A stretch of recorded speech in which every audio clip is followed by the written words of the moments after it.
வணக்கம். மதிமுகம் செய்திகள். இன்றைய முக்கிய நிகழ்வுகளை பார்ப்பதற்கு முன்பாக தலைப்பு செய்திகளை பார்க்கலாம். பாஜகவில் இருந்து விலகி தாவேகாவில் இணைந்தார் விஜயதாரணி. மாற்று கட்சியினர் தாவேகாவில் இணைய குவிந்ததால் பனையூரில் பரபரப்பு. இந்திய கப்பல்களை ஈரான் தாக்கியதாக கூறிய டிரம்பின் குற்றச்சாட்டுக்கு ஈரான் மறுப்பு. போரை முடிவுக்கு கொண்டுவர ஒப்பந்தம் எட்டப்பட்டுள்ளதாக டிரம்ப் தகவல். G7 மாநாட்டில் பங்கேற்க பிரான்ஸ் புறப்பட்டார் பிரதமர் மோடி. முதலீடுகளை ஈர்க்கும் வகையிலான புதிய முயற்சிக்கான நிகழ்வு என பதிவு. மொத்தமாக எரிபொருள் வாங்குவோருக்கு கட்டுப்பாடு விதித்தது ஒன்றிய அரசு. அங்கீகரிக்கப்பட்ட மொத்த விற்பனை பங்குகள் மூலமாக மட்டுமே பெற அறிவுறுத்தல். பாஜகவில் இருந்து விலகி தாவேகாவில் விஜயதாரணி இணைந்துள்ளார். தமிழ்நாட்டின் முன்னாள் MLA மற்றும் உச்ச நீதிமன்ற வழக்கறிஞர் விஜயதாரணி காங்கிரஸை விட்டு 2024 பாஜகவில் இணைந்தார். 2011, 2016, 2021 தேர்தல்களில் விளவங்கோடு தொகுதியில் தொடர்ந்து வெற்றி பெற்ற அவர் 2026 பாஜக வேட்பாளராக கடும் தோல்வி கண்டார். பொறுப்புகள் வழங்கப்படாததால் அதிருப்தி அடைந்த அவர் தற்போது தமிழக வெற்றி கழகத்தில் இணைய முடிவு செய்துள்ளார். தனது அரசியல் வாழ்க்கையை இந்திய தேசிய காங்கிரஸ் கட்சியில் தொடங்கிய அவர் காங்கிரஸ் கட்சியின் சார்பில் விளவங்கோடு தொகுதியில் போட்டியிட்டு 2011, 2016 மற்றும் 2021 ஆகிய 3 தமிழ்நாடு சட்டமன்ற தேர்தல்களிலும் தொடர்ந்து வெற்றி பெற்றார். பின்னர் பிப்ரவரி 24, 2024 அன்று காங்கிரஸ் கட்சியில் இருந்து விலகி புதுடெல்லியில் உள்ள தலைமையகத்தில் பாஜகவில் தன்னை இணைத்துக் கொண்டார். இந்நிலையில் கடந்த 2026 சட்டமன்ற தேர்தலில் அதே விளவங்கோடு தொகுதியில் முன்னாள் MLA விஜயதாரணி பாஜக சார்பில் போட்டியிட்டு பெரும் பின்னடைவை சந்தித்தார். இந்நிலையில் பாஜகவில் எந்தவித பொறுப்பும் வழங்கப்படவில்லை என கடும் அதிருப்தியில் இருந்த அவர் தற்போது பனையூர் அலுவலகத்தில் தமிழக வெற்றி கழகத்தில் அதிகாரப்பூர்வமாக இணைந்துள்ளார். ஈரான் உடனான போரை முடிவுக்கு கொண்டுவர ஒப்பந்தம் எட்டப்பட்டுள்ளதாக அமெரிக்க அதிபர் டிரம்ப் தெரிவித்துள்ளார். அமெரிக்கா மற்றும் ஈரான் இடையே கடந்த சில நாட்களாக போர் பதற்றம் உச்சகட்டத்தை எட்டி வருகிறது. கடந்த 3 நாட்களாக ஈரான் மீது அமெரிக்கா படைகள் கடுமையான தாக்குதல்களை நடத்தி வருகிறது. அதன் தொடர்ச்சியாக ஈரானின் எண்ணெய் ஏற்றுமதி மையமான கர்க் தீவை கைப்பற்றுவதாகவும் ஈரான் மீது கடுமையான தாக்குதலை நடத்துவதாகவும் அதிபர் டிரம்ப் மிரட்டல் விடுத்தார். ஆனால் சில மணி நேரங்களுக்கு பின் அமைதி பேச்சுவார்த்தையில் முன்னேற்றம் ஏற்பட்டுள்ளதாக கூறி அந்த தாக்குதல் திட்டங்களை திடீரென அவர் ரத்து செய்தார். ஈரான் மீதான தனது அடுத்த கட்ட தாக்குதலை நிறுத்தி வைப்பதாக தனது சமூக வலைதளத்தில் அவர் அறிவித்திருந்தார். அமெரிக்கா முன்வைத்த 15 அம்ச அமைதி திட்டத்திற்கு ஈரான் ஒப்புதல் அளித்துள்ளதாக தகவல்கள் வெளியாகியுள்ளது. அதன் எதிரொலியாக ஈரான் மீதான பொருளாதார தடைகளை நீக்கவும் சிவில் அணுசக்தி மேம்பாட்டிற்கு உதவி வழங்கவும் அமெரிக்கா சம்மதம் தெரிவித்துள்ளது. G7 மாநாட்டில் பங்கேற்க பிரதமர் மோடி பிரான்ஸ் புறப்பட்டார். பிரதமர் மோடி 6 நாள் பயணமாக இன்று பிரான்ஸ் மற்றும் ஸ்லோவாக்கியா நாடுகளுக்கு செல்கிறார். இன்று முதல் 19ஆம் தேதி வரை அரசுமுறை பயணமாக ஐரோப்பிய நாடுகளான பிரான்ஸ் மற்றும் ஸ்லோவாக்கியா நாட்டுக்கு பிரதமர் நரேந்திர மோடி செல்ல உள்ளார். இந்த பயணத்தின் போது 52வது G7 மாநாட்டில் பிரதமர் மோடி பங்கேற்க உள்ளதாக வெளியுறவுத்துறை அமைச்சகம் தெரிவித்துள்ளது. பிரதமர் மோடியின் இந்த பயணத்தில் நாளை பிரான்ஸ் அதிபர் இம்மானுவேல் மேக்ரானை சந்தித்து பேச்சுவார்த்தை நடத்துகிறார். இதன் மூலம் இந்தியா மற்றும் பிரான்ஸ் இடையிலான உறவை மேலும் வலுவாக்கும் என எதிர்பார்க்கப்படுகிறது. அதன் பின்னர் ஸ்டார்ட் அப், வெஞ்சர் கேபிட்டல் உள்ளிட்ட முதலீடுகளை ஈர்க்கும் வகையிலான புதிய முயற்சிக்கான நிகழ்வில் பிரதமர் மோடி மற்றும் அதிபர் மேக்ரான் பங்கேற்க உள்ளனர். அதன் பின்னர் வரும் 16 மற்றும் 17ஆம் தேதிகளில் பிரான்ஸ் நாட்டில் நடைபெறும் G7 மாநாட்டில் பிரதமர் மோடி பங்கேற்கிறார். இதில் சர்வதேச அளவிலான பொருளாதார மீட்சி, உலக நாடுகளின் ஒற்றுமை மற்றும் பொறுப்பான AI பயன்பாடு குறித்து விவாதிக்கப்பட உள்ளது. பின்னர் 18ஆம் தேதி பாரிஸ் நகரில் நடைபெறும் 2 நிகழ்வுகளில் பிரதமர் மோடி பங்கேற்கிறார். இதில் பிரான்ஸ் நாட்டில் வசிக்கும் இந்தியர்கள் மத்தியில் பிரதமர் மோடி உரையாற்ற உள்ளதாக தகவல்கள் வெளியாகியுள்ளது. மொத்தமாக எரிபொருள் வாங்குவோருக்கு ஒன்றிய அரசு கட்டுப்பாடு விதித்துள்ளது. பெட்ரோல் பங்குகளில் வாகனத்துக்கு அதிகபட்சம் ஒரு நாளுக்கு 200 லிட்டர் மட்டுமே வழங்க வேண்டும் எனவும் கட்டுப்பாடு விதிக்கப்பட்டுள்ளது. போர் பதற்றம் நீடித்து வரும் நிலையில் இந்த திடீர் கட்டுப்பாடுகளை எண்ணெய் நிறுவனங்கள் விதித்துள்ளது. ஈரான் இஸ்ரேல் போர் காரணமாக கச்சா எண்ணெய் வரத்து பாதிக்கப்பட்டது. இதனால் பெட்ரோல் பங்குகளில் பெட்ரோல் கிடைக்காமல் மக்கள் அவதிப்படும் நிலை உருவாகியுள்ளது. இந்நிலையில் ஹார்முஸ் நீரிணை வழியாக இந்தியாவிற்கு வரும் எண்ணெய் கப்பல்கள் அனுமதிக்கப்பட்ட பிறகு நிலைமை சீரானது. இருப்பினும் தற்போது போர் பதற்றம் நீடித்து வரும் நிலையில் எண்ணெய் நிறுவனங்கள் பெட்ரோல், டீசல் வாங்க புதிய கட்டுப்பாடுகளை விதித்துள்ளது. அதன்படி தொழிற்சாலைகள், வணிக நிறுவனங்கள் உள்ளிட்டவை இனி பெட்ரோல் பங்குகளில் இருந்து பெட்ரோல் மற்றும் டீசலை வாங்கக்கூடாது என்று உத்தரவிட்டுள்ளது. அவர்கள் நேரடியாக எண்ணெய் நிறுவனங்களின் மொத்த கொள்முதல் முறையின் மூலம் மட்டுமே எரிபொருள் வாங்க வேண்டும் என்றும் இந்த உத்தரவு முதற்கட்டமாக 90 நாட்களுக்கு அமலில் இருக்கும் என தெரிவித்துள்ளது. பங்குகளில் எரிபொருள் வாங்கவும் தொழிற்சாலைகளுக்கு தடை விதிக்கப்பட்டுள்ளது.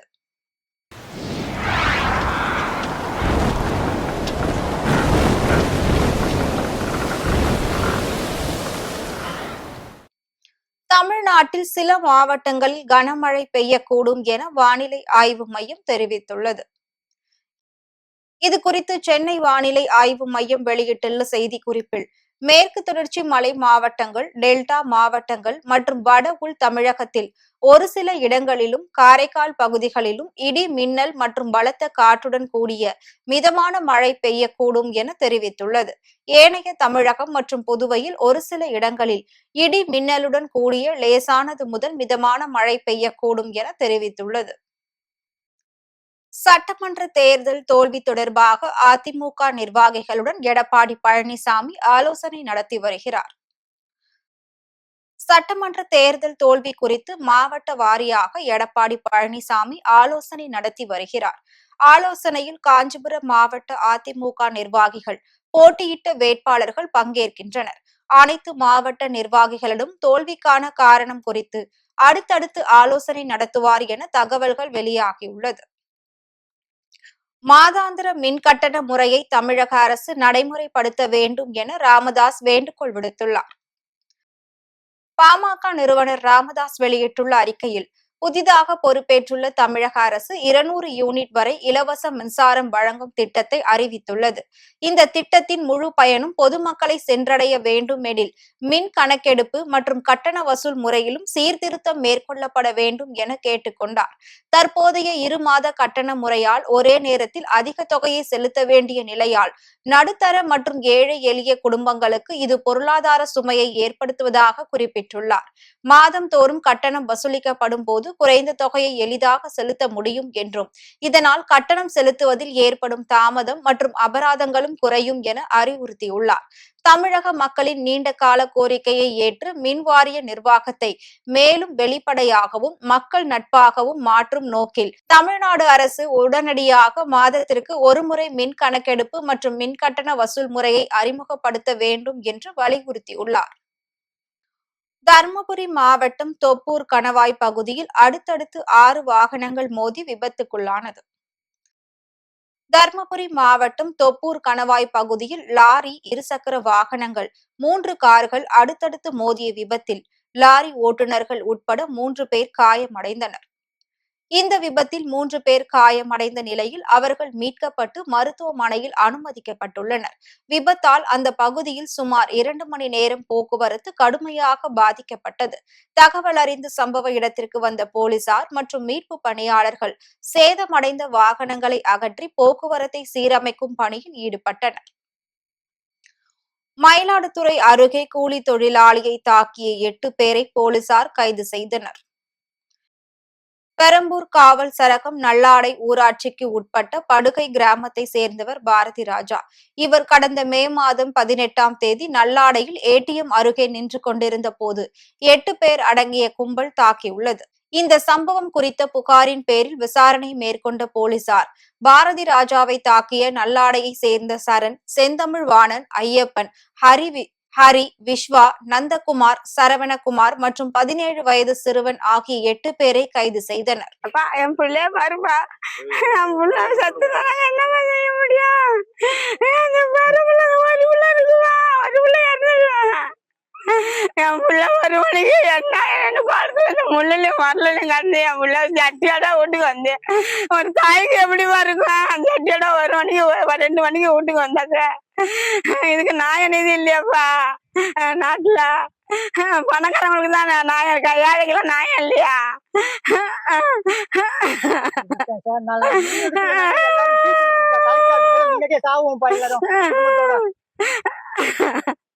அப்பா என் புள்ள நல்லடியில வந்து உட்காந்துருக்குல்லப்பா.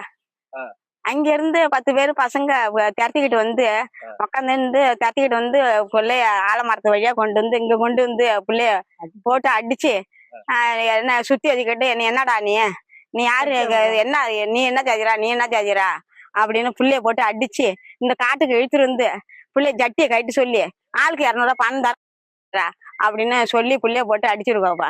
2 வண்டி வந்ததுனால என் புள்ளைய விட்டுட்டு ஓட்டிட்டு வாப்பா. ஆனா அந்த 2 வண்டி வரலன்னா என் பிள்ளை செத்துருப்பான். ஆனா யாரு என்ன செஞ்சாங்களோ என்ன செஞ்சாங்களோ என் பிள்ளைய கண்ணிலே காட்டியிருக்க மாட்டாங்க.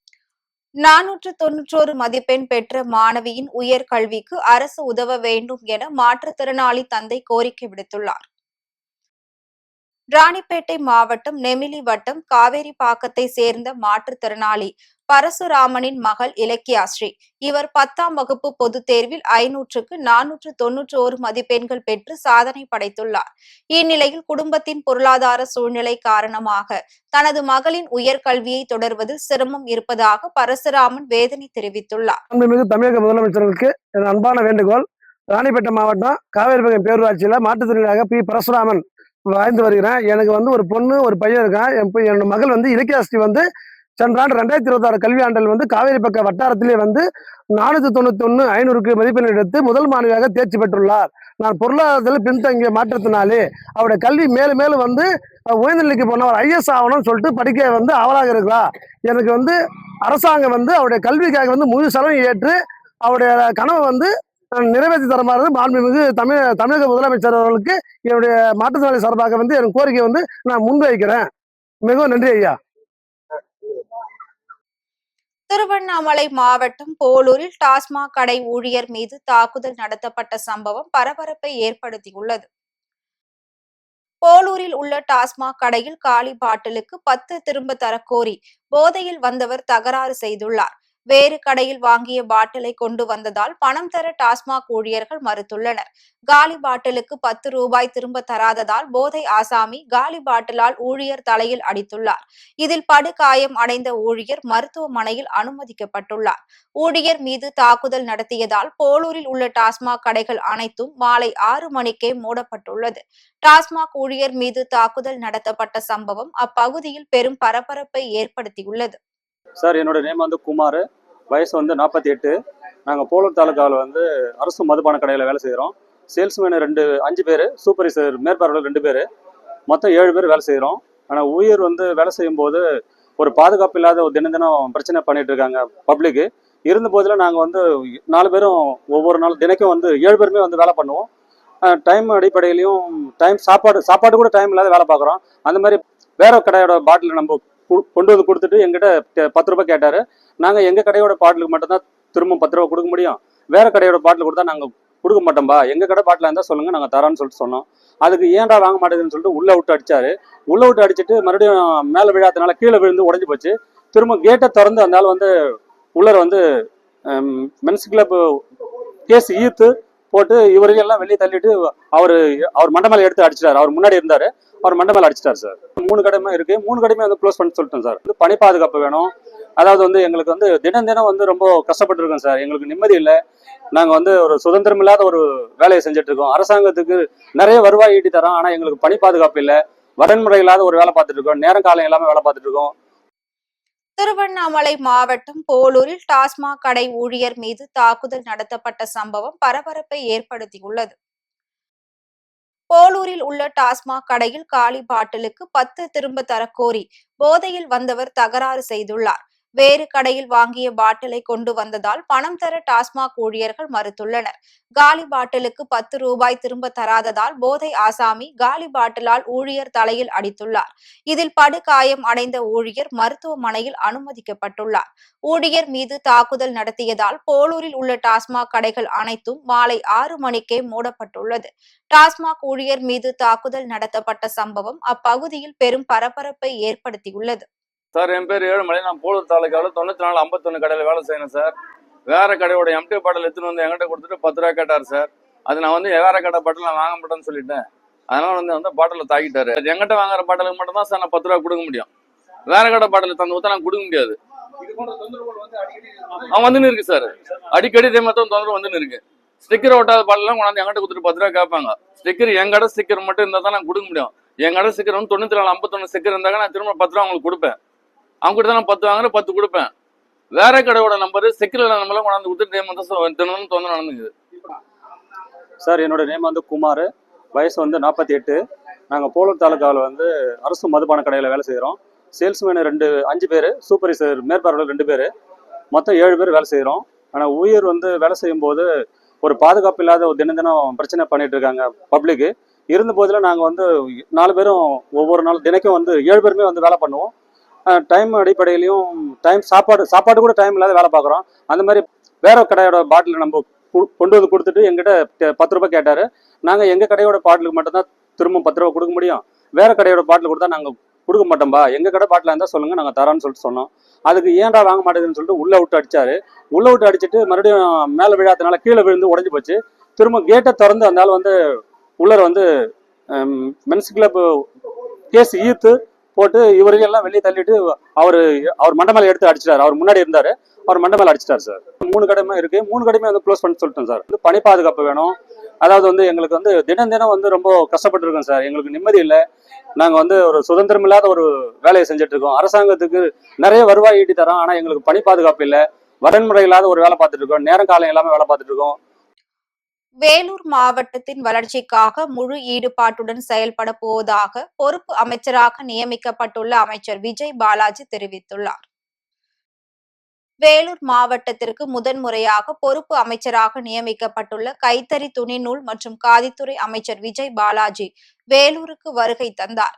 முன்னதாக செய்தியாளரிடம் பேசிய அவர், வேலூர் மாவட்டத்தில் அமைக்கப்பட உள்ள ஜவுளி பூங்கா உள்ளிட்ட பல்வேறு அடிப்படை பிரச்சனைகள் மற்றும் மேம்பாட்டு திட்டங்கள் குறித்து ஆய்வு செய்து அதன் அடிப்படையில் உரிய நடவடிக்கைகள் எடுக்கப்படும் என உறுதியளித்தார்.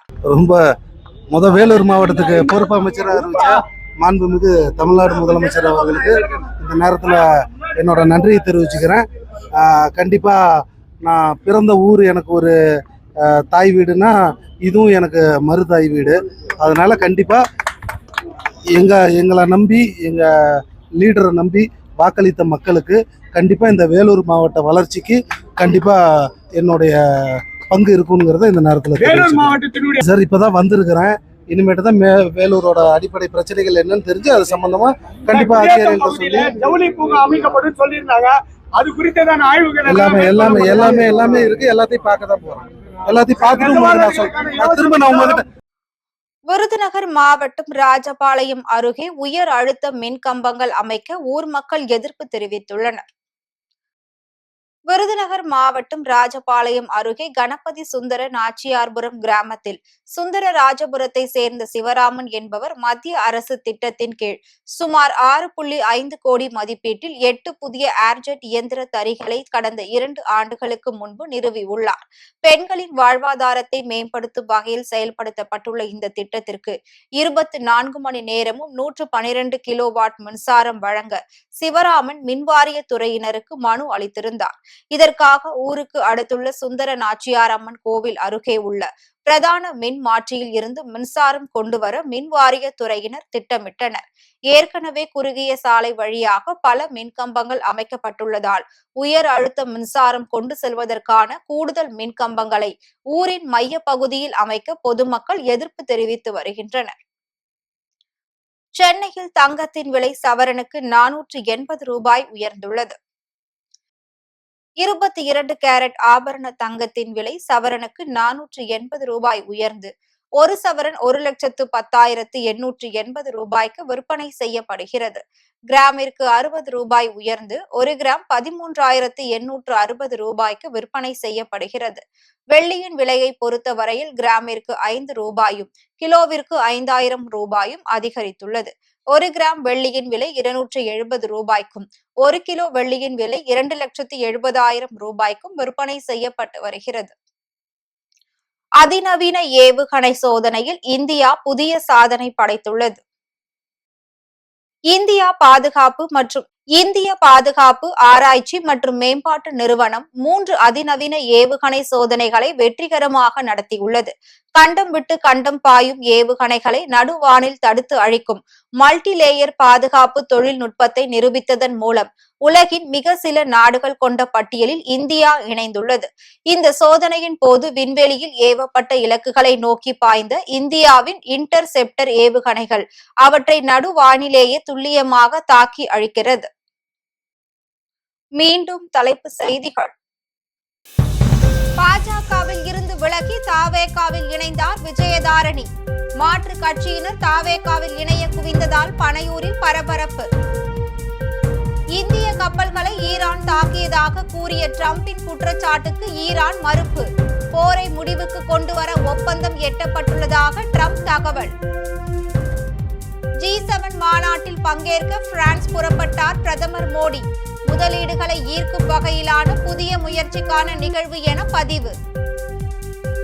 மொத்தமாக எரிபொருள் வாங்குவோருக்கு கட்டுப்பாடு விதித்தது ஒன்றிய அரசு. அங்கீகரிக்கப்பட்ட மொத்த விற்பனை பங்குகள் மூலமாக மட்டுமே பெற அறிவுறுத்தல். இத்துடன் செய்திகள் நிறைவடைந்தன. மீண்டும் செய்திகள் இரவு 8 மணிக்கு. மேலும் செய்திகளை தெரிந்து கொள்ள மதிமுகம் பிரைம் யூடியூப் தளத்தில் இணைந்திருங்கள்.